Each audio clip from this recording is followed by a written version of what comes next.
Hello, I'm in Chapel-en-le-Frith in Derbyshire today to explore a very unique railway route. Oh, and by the way, it's not on top of the viaducts.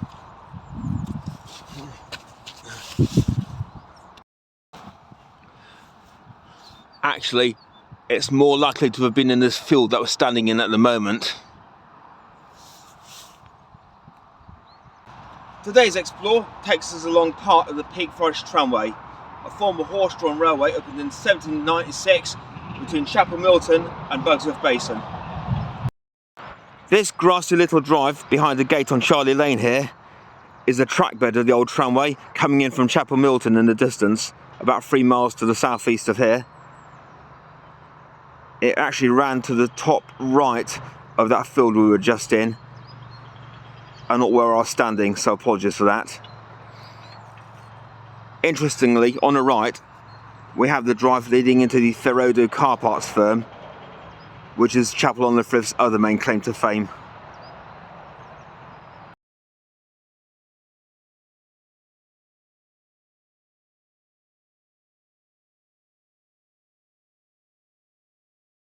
Unfortunately, because the 3 miles or so behind me is mostly unwalkable, we're going to have to stick to this last half today.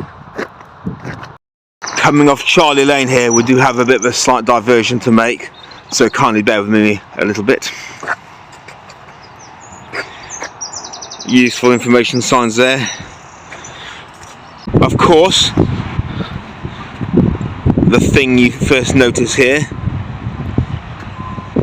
the trademark of this old horse-drawn tramway route, is the sleeper stones, which are here on my right hand side.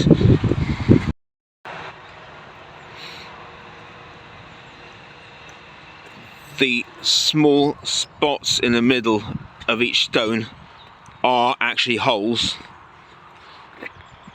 Stop and have a quick look at one down here. There you go. You might remember the one I visited in Buxton in Barnsley last October. This is the same kind of thing.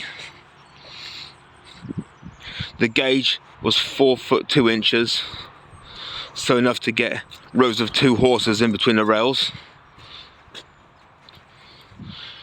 It was originally a single track line until around the 1830s, where part of it was doubled.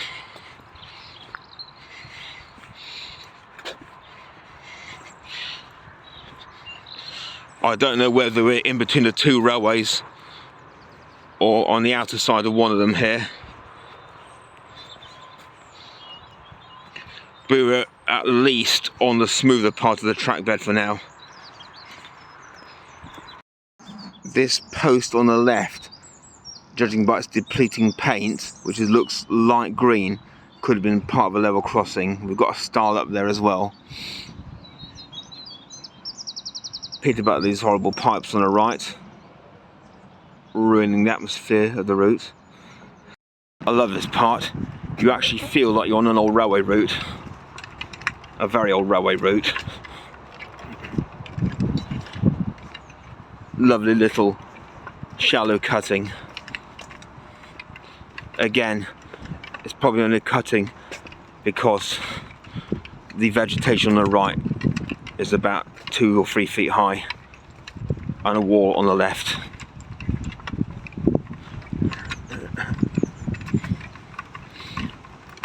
And all these cottages staying on their own side of it, letting the rest of life pass them by.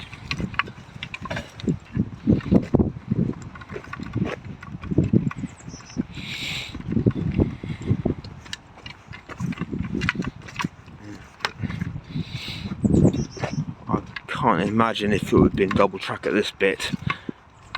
It really squeezes. But we still know it's a railway because we're back to the sleeper stones again.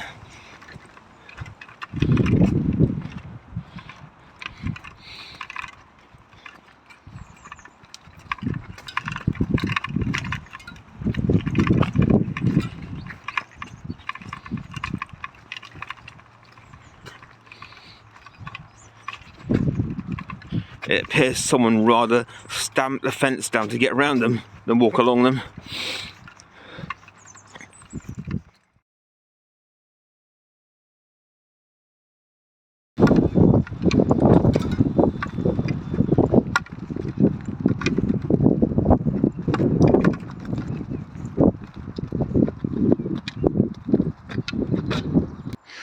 Get along here to where everything gets deeper again.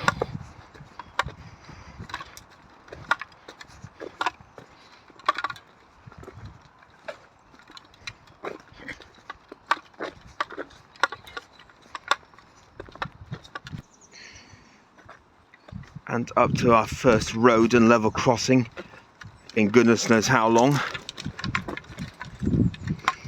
Probably nearly a mile now.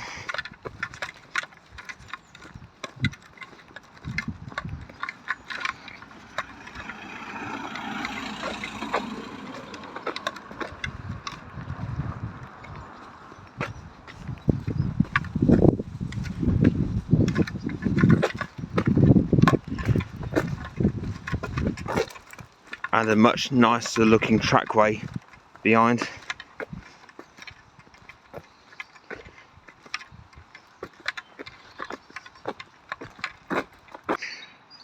Nice to keep a log of these little details as you go past.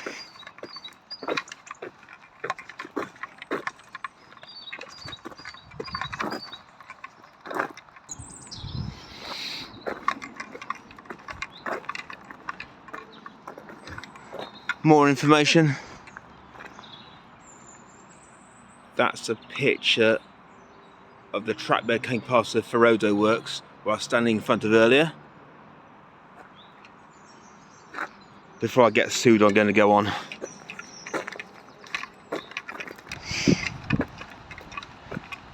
And just round here, and just in front, we cross another road.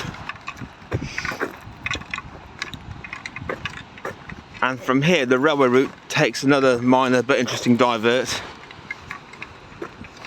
Or the saying divert is actually straight on its course. Just some great industrial drive, stealing the old route.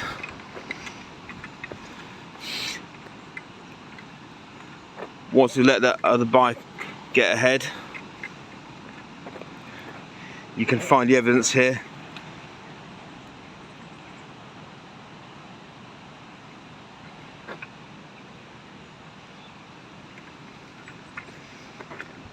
But any further from here on in have probably been ripped up. Those two cyclists did smashing of work to try and avoid me and those stones at the same time. Don't you think?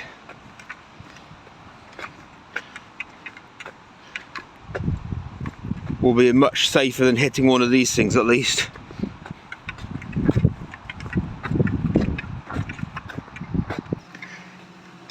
This place has become more interesting looking since I was last here. I certainly don't remember these tanks being here.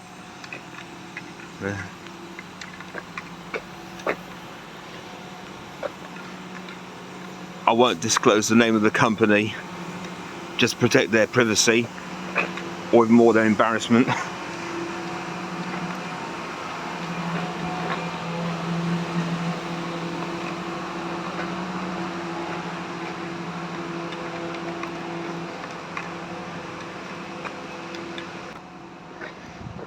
Slow pedestrians in road.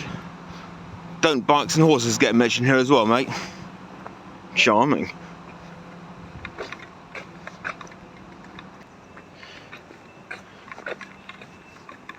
We're undulating as much as we do on the actual tramway here. Thank goodness for articulated vehicles.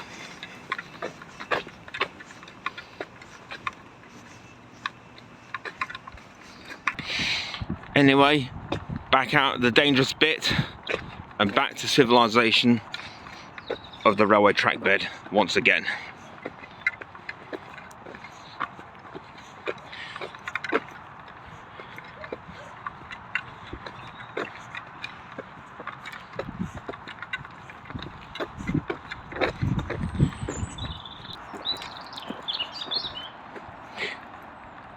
I think this is as close to embankment that we're going to get for a bit yet.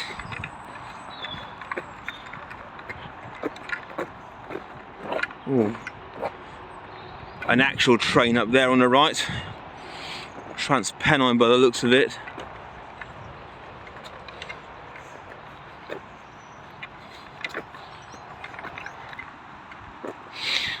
The trackbed seems to become some sort of country road at this point.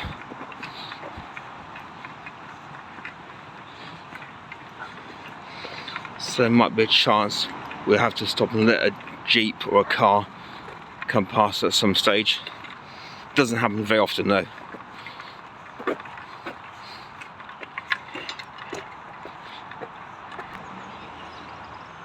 A quick look behind us, as we're not done yet on this film. Lacking momentum today, I think. In front of us now, between where we are and where that dog walker is, you can see there's a bit of an incline going downward.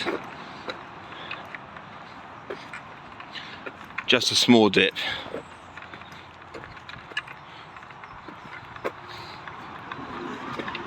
This is an indication we're on the final run towards Bugsworth Basin.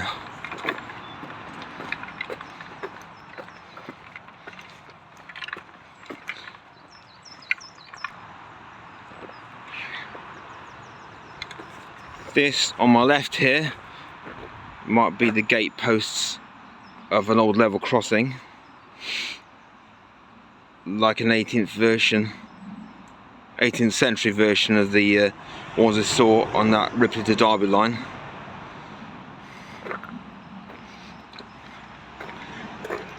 I'm afraid this, meanwhile, is just to indicate where the local pipeline is. So sorry, no history there.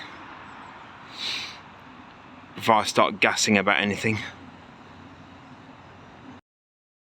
Become a bit interesting beforehand. Part of the trackbed route rises up on an embankment at the right.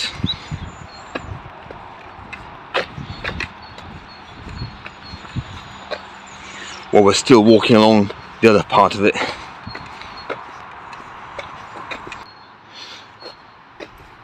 Just a few meters ahead is one of the two big treats of this whole route.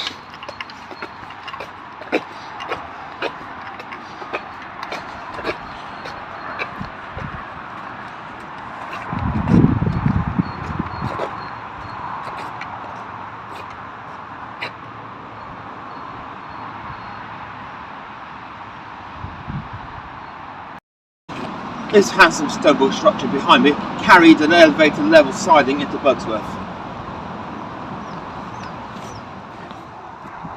While around, we'll have a quick walk along.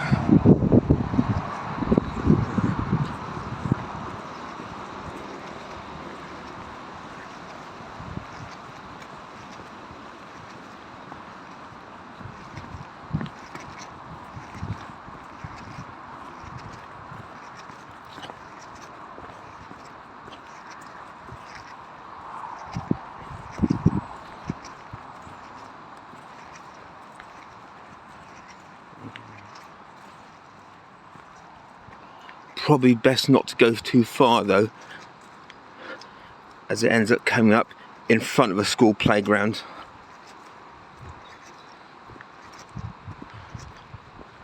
So probably to end it just here would be best. I'm back once more.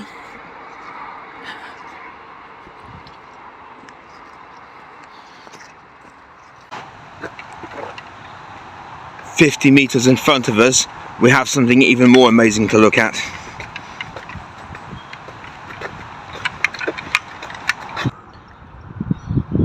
Right before your eyes now, ladies and gentlemen,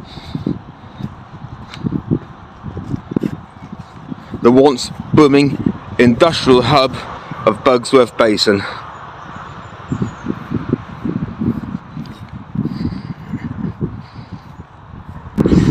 I did mention that the track more than doubled at this point. 2 loads of track at least here.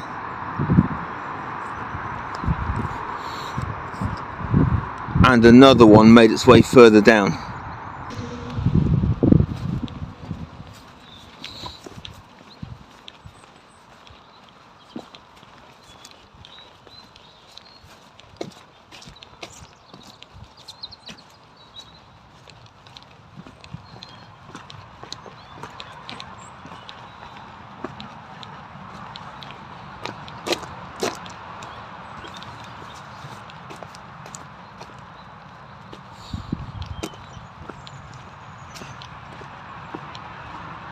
To this wonderful little isolated siding right by the water.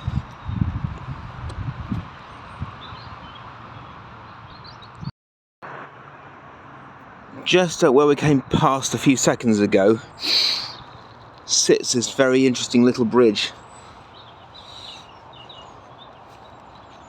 over one of the bay docks. I don't think that was even safe for pedestrians, let alone cars or walkers. Here at the head of the Peak Forest Canal, the limestone will be offloaded from the horse-drawn trains and onto barges to go on further. Obviously not quite the design of the one below though. Decline did arrive with the 20th century, however. And this unique line finally closed in 1920, having enjoyed a good innings for 144 years. Limestone, of course, continues to travel by train today, but by diesel locomotive horsepower rather than just horsepower. A quick last look at these stones as we head off. A fine circular socket in that one. Much more matched with the ones we saw at Silkstone. As we go past, there's another selection of siding sleepers just along the top. Quite obviously, we've come across some points as well. Looking at the fittings here.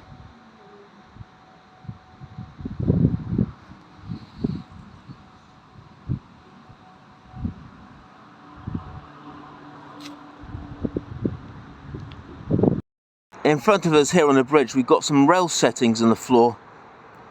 The gauge is supposed to be 4 foot 2 inches, but these look more like 3. Strange. Still, at least there's some ironwork intact. That's a compensation if any. One nice large truck for the memory.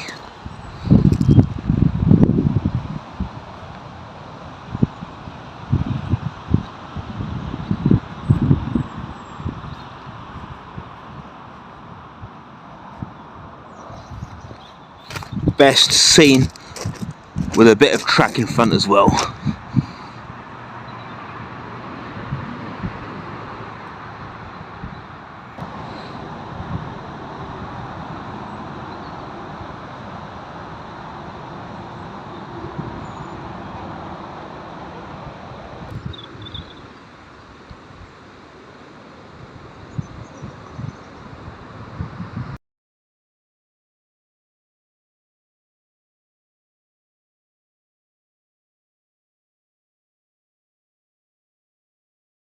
Anyway, time I headed off and got some lunch right now. Don't get lost in the limestone, subscribe, and I'll catch you on my next adventure. Adios.